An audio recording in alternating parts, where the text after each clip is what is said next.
Do you go to class and get nothing out of it? Are you ever reading a textbook and forget what you just read?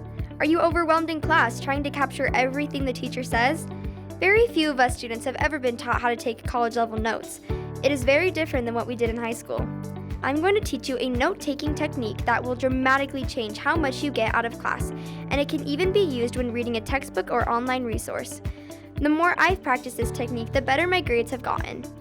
Step 1. Attend each and every class. This is the most important key to passing a class. Why? It is tempting to miss class when you are tired or busy, but the research is overwhelmingly clear that students who attend every class get better grades.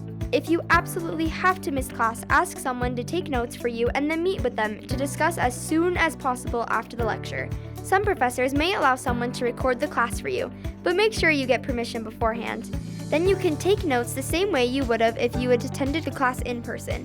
Step 2. Put your phone away. Text messages, calls, and tweets distract not only the students receiving the messages, but the students sitting around them. Airplane mode is the way to go. Step 3. Take notes by hand. Experience and research shows that when we take notes on a laptop, we don't remember as much information than when we take notes by hand. You might not believe this, but many research studies show this is true. Paper wins out every time. If you're a student like me, you may be wondering, what is the best way to actually take notes?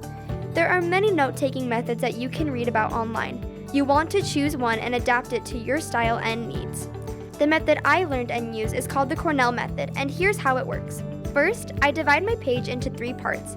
The largest part is where I take notes during class or while reading my textbooks, writing down the information being taught.